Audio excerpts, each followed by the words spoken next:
Back in 2014, my first ever pledge ship was the 325A.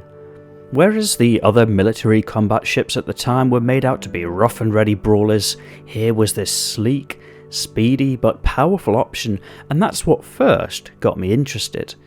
But that was then. What about now? I'm Forrester, and in this video I review the Star Citizen ship, the currently flyable Origin 325A, which is described as an interdiction fighter. For those of you who've seen other ship reviews on this channel, you know the format to expect. This video is split into 5 sections, starting with a ship tour, assessing combat performance, reviewing handling and visibility, looking at the operating costs before finally summarising. I've included timestamps in the video description in case you want to skip ahead.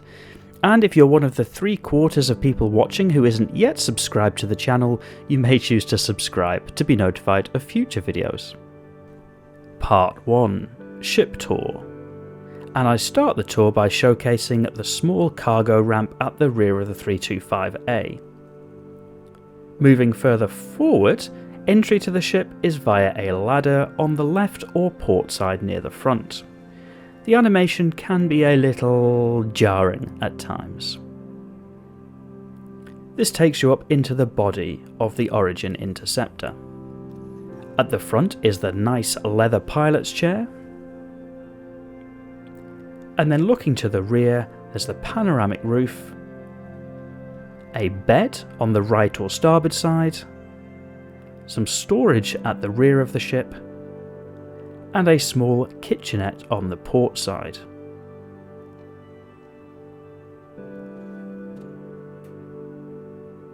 Opposite from the entry door, there is a small door to a bathroom. It's worth noting the pilot's chair can be a little pernickety at times, so sometimes using track IR or Tobii eye tracking can help get you in the chair.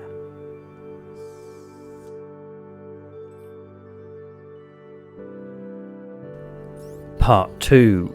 Combat Performance. The 325A comes surprisingly well armed, with 2 fixed size 3 weapons underslung beneath the wings and a size 4 on the nose. The default loadout is 2 M5A laser cannons and a Revenant Gatling, all fixed, although in the current patch I'd reluctantly recommend swapping the Revenant for an M6A laser cannon so as not to run into ammo issues. Regardless, that's some fairly serious stopping power, and combined with the manoeuvrability of the 325A means it's as deadly as many other fighters, and with a good pilot capable of taking on some fairly risky bounty missions. The 325A is further armed with a suite of 4 size 2 missiles and 4 size 3 missiles, which means if you can actually get them to hit something, that further increases the potency of the onboard firepower. And defensively, you're given 2 size 1 shield generators, which isn't anything special but is par for the course for fighters at this size point. When you roll all of that together, you get a responsive fighter with teeth for dealing with a range of threats. Part 3. Handling and Visibility. In terms of visibility, the 325A inherits the up-front cockpit from others in the 300 series, which makes for great all-round visibility, but especially to the top and sides. Handling will take a little more explaining, however. So firstly, the straight line speed of the 325A is good. It accelerates quickly to a respectable top speed of 1,235 meters per second. And changing direction is best served by the powerful main engine at the back, which means the 325A flies a lot like a jet fighter might. But, and this is a big challenge, in the current patch there's often a recurring bug which means that braking or reverse thrust stops working, meaning you end up flying a little too much like a jet fighter. It mostly impacts when coming to land, and in flight, just simply turning and burning works quite well. The workaround is simply to do long sweeping turning movements before entering the pad, so it's not game breaking, but easy to get caught out by it, and a shame, because that reverse thrust was often a strong feature of the 300 series. The 325A is just as fast planetside, making it a great ship for navigating the boundary between space and atmosphere. And the stock quantum drive is also fairly quick, although the range is a little more limited, meaning for long hops you might either need to downgrade or do a refuel stop en route. Part 4. Operating costs. Starting with the positives, the 325A is cheap to run. Across fuel and repair, you're probably less than 1,000 credits. Once you factor in the cost of missiles, that can add up into the low thousands, but the 325A has options to make that back.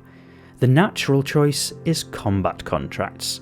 The happy medium seems to be, well, medium risk bounty hunting, where you can find a groove and keep going.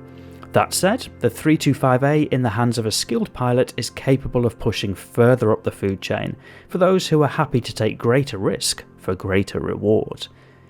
There's also an internal cargo bay with 4 SCU of storage. That isn't really enough to make any meaningful sum of money from cargo trading, but is more than sufficient for running box delivery type contracts. And there is internal space behind the pilot's chair, making for the potential to ferry players around too. Part 5. The verdict. There's a lot to like about the 325A. It's well armed, fast and stylish. It's capable of making decent sums of money for a ship of this size, and is relatively easy to fly out in space. The reverse thrust issue could be quite challenging for a newer player, but with a little time behind the wheel can be overcome and hopefully may get fixed at some point. By way of loadout changes, I'd begrudgingly swap out the Revenant for an M6A laser cannon, but that's about it. And that brings us to explore price. The 325A is available in-game for just shy of 950,000 alpha credits, or for $70 in real cash. If it weren't for the added difficulty of navigating the bugs, they'd both be fair price points. The in-game price is cheaper than a Gladius for a theoretically more heavily armed ship in the 325A.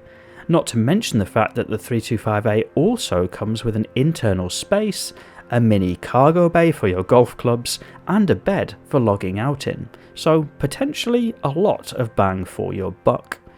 But given that this review was hotly requested by you, the viewer, I'd love to know your thoughts on the 325A in the comments. And if you've enjoyed this video, please press that like button, and you might also be interested in my review of the 350R. Otherwise, as always, thank you for watching.